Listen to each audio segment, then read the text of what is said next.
thing to come. If I could keep giving them data in any way, then I would do that. If I needed to just do like some of the data collection every day or body mapping every day for a year, then I would do it. Because I know that everything I'm doing helps everyone to come after me. And that's all I wanted. I guess the whole reason that I did this was to help people. And I knew that anything I could do to help, I would continue to do. Even if I never got to use the cursor again, then, I was just happy to be a part of it. And everything that I had done was just a perk. It was something that I got to experience. And I know how amazing it's going to be for everyone to come after me. So might as well just keep trucking along. That said, you were able to get to work your way up to get the performance back. So this is like going from Rocky 1 to Rocky 2. So when did you first realize that this is possible, and what gave you sort of the strength, the motivation, the determination to do it, to increase back up and beat your previous record? Yeah, it was within a couple weeks. Like, again, this feels like I'm interviewing an athlete. This is great. I like to thank my parents. The road back was long and hard, fraught with many difficulties. There were dark days. It was a couple weeks, I think, and then there was just a turning point. I think they had switched how they were measuring the neuron spikes in my brain, like the Bliss, help me out. Yeah, the way in which we were measuring the behavior of individual neurons. Yeah. So we're switching from sort of individual spike detection to something called spike band power, which if you watch the previous segments with either me or DJ, you probably have some context. Yeah, okay. Mm-hmm. So when they did that, it was kind of like light over the head, like light bulb moment, like, oh, this works. And this seems like we can run with this. And I saw the uptick in performance immediately. Like, I could feel it when they switched over. I was like, this is better. Like, this is good. Like, everything up till this point for the last few weeks, last 3 or 4 weeks, because it was before they even told me, like, everything before this sucked. Like, let's keep doing what we're doing now. And at that point, it was not like, oh, I know I'm still only at, like, say in WebGrid terms, like 4 or 5 BPS compared to my 7.5 before. But I know that if we keep doing this, then like I can get back there. And then they gave me the dwell cursor, and the dwell cursor sucked at first. It's obviously not what I want, but it gave me a path forward to be able to continue using it, and hopefully to continue to help out. And so I just ran with it, never looked back. Like I said, I'm just kind of person, I roll with the punches anyway. So what was the process? What was the feedback loop on the figuring out how to do the spike detection in a way that would actually work well for Nolan? Yeah, it's a great question. So maybe just describe first how the actual update worked. It was basically an update to your implant. So we just did an over-the-air software update to his implant, same way you'd update your Tesla or your iPhone. And that firmware change enabled us to record sort of averages of populations of neurons nearby an individual electrode. So we have sort of less resolution about which individual neuron is doing what, but we have a broader picture of what's going on nearby an electrode overall. And that feedback loop, I mean, basically, as Nolan described it, was immediate when we flipped that switch. I think the first day we did that, you hit 3 or 4 BPS right out of the box. And that was a light bulb moment for, okay, this is the right path to go down. And from there, there's a lot of feedback around like how to make this useful for independent use. So what we care about ultimately is that you can use it independently to do whatever you want. And to get to that point, it required us to re-engineer the UX, as you talked about with the dwell cursor, to make it something that you can use independently without us needing to be involved all the time. And this is obviously the start of this journey still. Hopefully we get back to the places where you're doing multiple clicks and using that to control much more fluidly everything and much more naturally the applications that you're trying to interface with.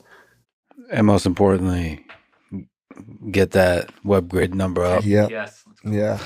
So how's on the hover click, do you accidentally click stuff sometimes? Yep. Like how hard is it to avoid accidentally clicking? I have to continuously keep it moving, basically. So like I said, there's a threshold where it will initiate a click. So if I ever drop below that, it'll start, and I have 0.3 seconds to move it before it clicks anything. Okay. And if I don't want it to ever get there, I just keep it moving at a certain speed and like just constantly like doing circles on screen, moving it back and forth to keep it from clicking stuff. I actually noticed a couple weeks back that when I was not using the implant, I was just moving my hand back and forth or in circles. Like I was trying to keep the cursor from clicking, and I was just doing it like while I was trying to go to sleep. And I was like, okay, this is a problem. To avoid the clicking. I guess does that create problems like when you're gaming, accidentally click a thing? Like Yeah, it happens in chess. nice. Oh yeah. I've lost a number of games because I'll accidentally click something. I think the first time I ever beat you was because of an Yeah, accidental click. misclick. Yeah. It's a nice excuse, right? Yeah, You can it always, is. anytime you great. lose, you could just say, Perfect. that Yeah. was accidental. Yeah. You said the app improved a lot from version 1 when you first started using it. It was very different. So can you just talk about the trial and error that you went through with the team, like 200 plus pages of notes? Like what's that process like of going back and forth and working together to improve the thing? It's a lot of me just using it like day in and day out and saying like, hey, can you guys do this for me? Like, give me this. I want to be able to do that. I need this.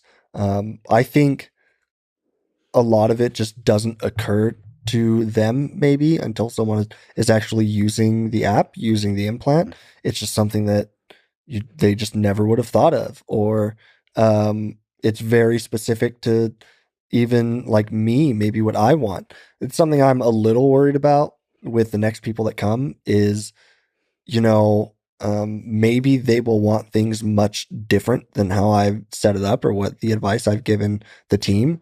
And they're going to look at some of the things they've added for me. I'm like, that's a dumb idea. Like, why would he ask for that? And so I'm really looking forward to get the next people on because I guarantee that they're going to think of things that I've never thought of. And they're going to think of improvements. I'm like, wow, that's a really good idea. Like, I wish I would have thought of that.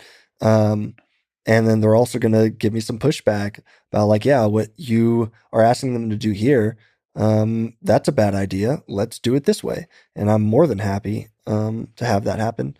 But it's just a lot of like, different interactions with different games or applications, the internet, just with the computer in general. There's tons of bugs that end up popping up left, right, center. So it's just me trying to use it as much as possible and showing them what works and what doesn't work and what I would like to be better. And then they take that feedback and they usually create amazing things for me. They solve these problems in ways I would have never imagined. They're so good at everything they do. And so I'm just really thankful that I'm able to give them feedback and they can make something of it. Because a lot of my feedback is like really dumb. It's just like, I want this. Please do something about it. And they'll come back and super well thought out. And it's way better than anything I could have ever thought of or implemented myself. So they're just great. They're really, really cool. As the BCI community grows, would you like to hang out with the other folks with Neuralinks? Like what relationship, if any, would you want to have with them? Because you said like they might have a different set of like ideas of how to use the thing. Yeah. Would you be intimidated by their web grade performance? No. I hope day one they like wipe the floor with me. I hope they beat it, and they crush it. Double it if they can. Just because on one hand, it's only going to push me to be better. Because I'm super competitive. I want other people to push me. I think that is important for anyone trying to achieve greatness is they need other people around them who are going to push them to be better. And I even made a joke about it on X once, like once the next people get chosen, like cue buddy cop music. Like I'm just excited to have other people to do this with and to like share experiences with. I'm more than happy to interact with them as much as they want. I'm more than happy to give them advice. I don't know what kind of advice I could give them, but if they have questions, I'm more than happy. What advice would you have for the next participant in the clinical trial? That they should have fun with this, because it is a lot of fun, and that I hope they work really, really hard because it's not just for us, it's for everyone that comes after us. And come to me if they need anything and to go to Neuralink if they need anything. Man, Neuralink moves mountains. Like they do absolutely anything for me that they can. And it's an amazing support system to have. It puts my mind at ease for like so many things that I've had like questions about, so many things I want to do, and they're always there, and that's really, really nice. And so I would tell them not to be afraid to go to Neuralink with any questions that they have, any concerns, anything that they're looking to do with this, and any help that Neuralink is capable of providing. I know they will. And I don't know, just work your ass off, because it's really important that we try to give our all to this. So have fun and work hard. Yeah, there we go. Maybe that's what I'll just start saying to people. Have fun, work hard. Now you're a real pro athlete. Just keep it short. Maybe it's good to talk about what you've been able to do now that you have a Neuralink implant, like the freedom you gain from this way of interacting with the outside world. Like, you play video games all night, and you do that by yourself. Yeah. And that's a kind of freedom. Can you speak to that freedom that you gain? Yeah, it's what all, I don't know, people in my position want. They just want more independence. The more load that I can take away from people around me, the better. If I'm able to interact with the world without using my family, without going through any of my friends, like needing them to help me with things, the better. If I'm able to sit up on my computer all night and not need someone to like sit me up, say like on my iPad, like in a position where I can use it, and then have to have them wait up for me all night until I'm ready to be done using it. Like that, it takes a load off of all of us, and it's really like all I can ask for. It's something that I could never thank Neuralink enough for, and I know my family feels the same way. Just being able to have the freedom to do things on my own at any hour of the day or night, it means the world to me. And I don't know. When you're up at 2 a.m. playing WebGrid by yourself, I just imagine like it's darkness and there's just a light glowing and you're just focused. What's going through your mind? Or you're like in a state of flow where it's like the mind is empty, like those like Zen masters. Yeah. Generally, it is me playing music of some sort. I have a massive playlist, and so I'm just like rocking out to music. And then it's also just like a race against time, because I'm constantly looking at how much battery percentage I have left on my implant. Like, all right, I have 30%, which equates to, X amount of time, which means I have to break this record in the next, hour and a half, or else it's not happening tonight. And so it's a little stressful when that happens. When it's above 50%, I'm like, okay, like I got time. It starts getting down to 30 and then 20. It's like, all right, 10%, a little pop-up's going to pop up right here, and it's going to really screw my WebGrid flow. It's going to tell me that, like there's like the low battery pop-up comes up, and I'm like, it's really going to screw me over. So if I'm going to break this record, I have to do it in the next like 30 seconds, or else that pop-up's going to get in the way, like cover my WebGrid. And then after that, I go click on it, go back into WebGrid, and I'm like, all right, that means I have, 10 minutes left before this thing's dead. That's what's going on in my head, generally, that and whatever song's playing. And I want to break those records so bad. Like, it's all I want when I'm playing WebGrid. It has become less of like, oh, this is just a leisurely activity. Like, I just enjoy doing this because it just feels so nice and it puts me at ease. It is no. Once I'm in WebGrid, you better break this record or you're going to waste like 5 hours of your life right now. And I don't know. It's just fun. It's fun, man. Have you ever tried WebGrid with like 2 targets and 3 targets? Can you get higher BPS with that? Can you do that? You mean like different color targets, or you mean get multiple targets? Yeah, or does that change the thing? Yeah, so BPS is a log of number of targets times correct minus incorrect divided by time, and so you can think of like different clicks as basically doubling the number of active targets. Got it. So you basically higher BPS, the more options there are, the more difficult the task. And there's also like Zen mode you've played in before, which is like infinite canvas. It covers the whole screen with a grid, and I don't know what. No, yeah, and so you can go like that's Everywhere, yeah. insane. Yeah, He doesn't like it because it didn't show BPS. So like, you know, Yeah. Oh yeah, I had them put in a giant BPS in the background, so now it's like the opposite of Zen mode. It's like super hard mode, like just metal mode. If it's just like a giant number in the back counting. we should It's like, rename that. Metal mode is a much better name now. So you also play Civilization 6. I love Civ 6, yeah. Usually go with Korea. You I said? do. Yeah. So the great part about Korea is they focus on like science tech victories, which was not planned. Like I've been playing Korea for years, and then all of the Neuralink stuff happened. So it kind of aligns. But what I've noticed with tech victories is if you can just rush tech, rush science, then you can do anything. Like at one point in the game, you will be so far ahead of everyone technologically that you will have like musketmen, infantrymen, planes sometimes, and people will still be fighting with like bows and arrows. And so if you want to win a domination victory, you just get to a certain point with the science and then go and wipe out the rest of the world. Or you can just take science all the way and win that way. And you're going to be so far ahead of everyone because you're producing so much science that it's not even close. I've accidentally won in different ways just by focusing on science. Accidentally won by focusing on science. I was playing only science, obviously, like just science all the way, just tech. And I was trying to get like every tech in the tech tree and stuff.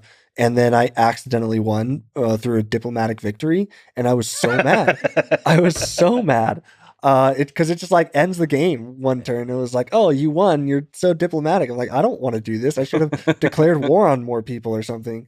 It was terrible. But you don't need like giant civilizations with tech, especially with Korea. You can keep it pretty small. So I generally just, get to a certain military unit and put them all around my border to keep everyone out. And then I will just build up. So very isolationist. Nice. Yeah. Just work on the science of the tech. That's it. You're making it sound so fun. It's so much fun. And I also saw a Civilization 7 trailer. Oh man, I'm so pumped. And that's probably coming out. Come on, Civ 7, hit me up. All alpha, beta tests, whatever. That'd be Wait, well, when is it coming out? In 2025. Next year, yeah. What other stuff would you like to see improved about the Neuralink app and just the entire experience? I would like to, like I said, get back to the like click on demand, like the regular clicks. That would be great. I would like to be able to connect to more devices. Right now, it's just the computer. I'd like to be able to use it on my phone or use it on different consoles, different platforms. I'd like to be able to control as much stuff as possible, honestly. Like an Optimus robot would be pretty cool. That would be sick if I could control an Optimus robot. The Link app itself, it seems like we are getting pretty dialed in to what it might look like down the road. Seems like we've gotten through a lot of what I want from it, at least. The only other thing I would say is like more control over all the parameters that I can tweak with my like cursor and stuff. There's a lot of things that go into how the cursor moves in certain ways. And I have, I don't know, like 3 or 4 of those parameters, and there like might gain be and friction and all gain, that. friction, yeah. And there's maybe double the amount of those with just like velocity and then with the actual dwell cursor. So I would like all of it. I want as much control over my environment as possible. Especially So you want like advanced mode, like in like there's menus, usually there's basic mode, and you're like one of those folks, like I go the into power user, everything. advanced. Yeah. That's Got it. that's what I want. I want as much control over this as possible. So yeah, that's really all I can ask for. Just give me everything. Has speech been useful? Like just being able to talk also in addition to everything else? Yeah, you mean like while I'm using it? While you're using it, like speech to text? Oh yeah. Or do you type, or like, because there's also a keyboard. Yeah, really yeah. nice. So there's a virtual keyboard. That's another thing I would like to work more on is finding some way to type or text in a different way. Right now it is like a dictation basically and a virtual keyboard that I can use with the cursor. But we've played around with like finger spelling, like sign language finger spelling. And that seems really promising. So I have this thought in my head that it's going to be a very similar learning curve that I had with the cursor, where I went from attempted movement to imagined movement at one point.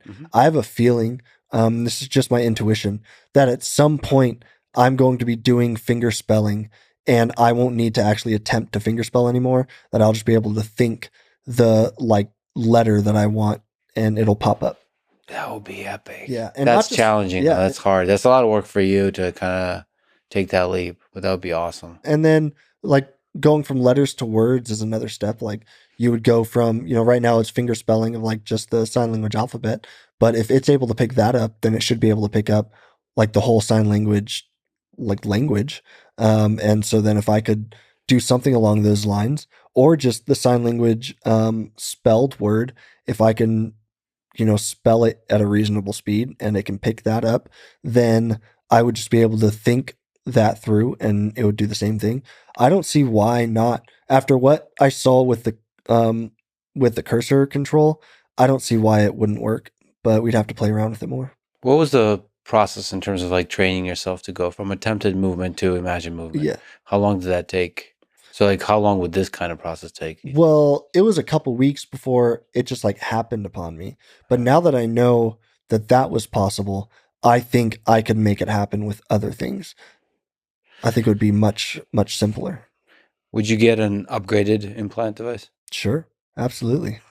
Whenever they'll let me. So you don't have any concerns for you with the surgery experience? All of it was like no regrets? No. So everything's been good so far? Yep.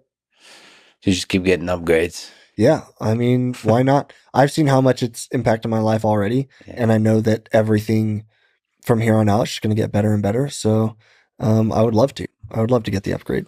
What future capabilities are you excited about, sort of beyond this kind of telepathy? Is vision interesting? So for folks who, for example, who are blind, so Neuralink enabling people to see, or for speech? Yeah, there's a lot that's very, very cool about this. I mean, we're talking about the brain, so there's like, this is just motor cortex stuff. There's so much more that can be done. The vision one is fascinating to me. I think that is going to be very, very cool. To give someone the ability to see for the first time in their life would just be, I mean, it might be more amazing than even helping someone like me. Like that just sounds incredible. The speech thing is really interesting. Being able to have some sort of like real-time translation and cut away that language barrier would be really cool. Any sort of like actual impairments that it could solve, like with speech, would be very, very cool. And then also there are a lot of different disabilities that all originate in the brain. And you would be able to hopefully be able to solve a lot of those. I know there's already stuff to help people with seizures that can be implanted in the brain. This would do, I imagine, the same thing. And so you could do something like that. I know that, even someone like Joe Rogan has talked about the possibilities with being able to stimulate the brain in different ways. I'm not sure what, like how ethical a lot of that would be. That's beyond me, honestly. But I know that there is a lot that can be done when we're talking about the brain and being able to go in and physically make changes to help people or to improve their lives. So I'm really looking forward to everything that comes from this. And I don't think it's all that far off. I think a lot of this can be implemented within my lifetime, assuming that I live a long life. What you were referring to is things like people suffering from depression or things of that nature potentially getting help. Yeah. Flip a switch like that, make someone happy. I think Joe has talked about it more in terms of like, you want to experience like what a drug trip feels like. Like you want to experience what it'd be like to be on, of course. Mushrooms or something like that, DMT. Like you can just flip that switch in the brain. Yeah. My buddy Bane has talked about being able to like wipe parts of your memory and re-experience things that, like for the first time, like your favorite movie or your favorite book, like just wipe that out real quick and then re-fall in love with Harry Potter or something. I told him, I was like, I don't know how I feel about like people being able to just wipe parts of your memory. That seems a little sketchy to me. He's like, they're already doing it. So sounds legit. yeah. I would love memory replay. Just actually like high resolution replay of old memories. Yeah. I saw an episode of Black Mirror about that once. I don't think I want it. Yeah, so Black Mirror always kind of considers the worst case, which is important. I think people don't consider the best case or the average case enough. I don't know what it is about us humans. We want to think about the worst possible thing. Yeah. We love drama. Yeah. It's like, how is this new technology going to kill everybody out there? We just love that. Well, we get like, yes, let's watch. Hopefully people don't think about that too much with me. It'll ruin a lot of my plans. Yeah, I assume you're going to have to take over the world. I mean, I love your Twitter. You tweeted, I'd like to make jokes about hearing voices in my head since getting the Neuralink, but I feel like people would take it the wrong way. Plus, the voices in my head told me not to. Yeah. Yeah. Yeah. Please never stop. So you were talking about Optimus. Is that something you would love to be able to do to control the robotic arm or the entirety of Optimus? Oh, yeah, for sure. For sure. Absolutely. You think there's something like fundamentally different about just being able to physically interact with the world? Yeah. Oh, 100%. I know another thing with like being able to like give people the ability to like feel sensation and stuff too by going in with the brain and having the Neuralink maybe do that. That could be something that could be transferred through the Optimus as well. Like there's all sorts of really cool interplay between that. And then also, like you said, just physically interacting. I mean, 99% of the things that I can't do myself, obviously I need a caretaker for, someone to physically do things for me. If an Optimus robot could do that, like I could live an incredibly independent life and not be such a burden on those around me. And it would change the way people like me live, at least until whatever this is gets cured. But being able to interact with the world physically like that would just be amazing. And they're not just like for having it be a caretaker or something, but something like I talked about, just being able to read a book. Imagine an Optimus robot just being able to hold a book open in front of me, like get that smell again. I might not be able to feel it at that point. Or maybe I could again with the sensation and stuff, but there's something different about reading like a physical book than staring at a screen or listening to an audiobook. I actually don't like audiobooks. I've listened to a ton of them at this point, but I don't really like them. I would much rather like read a physical copy. So one of the things you would love to be able to experience is opening the book, bringing it up to you, and to feel the touch of the paper. Yeah. Oh man, the touch, the smell. I mean, it's just something about the words on the page, and they've replicated that page color on like the Kindle and stuff. Yeah, it's just not the same. Yeah, so just something as simple as that. So one of the things you miss is touch. I do. Yeah, a lot of things that I interact with in the world, like clothes or literally any physical thing that I interact with in the world. A lot of times what people around me will do is they'll just come like rub it on my face. They'll like lay something on me so I can feel the weight. They will rub, a shirt on me so I can feel fabric. Like there's something very profound about touch, and it's something that I miss a lot, and something I would love to do again. We'll see. What would be the first thing you do with a hand that can touch?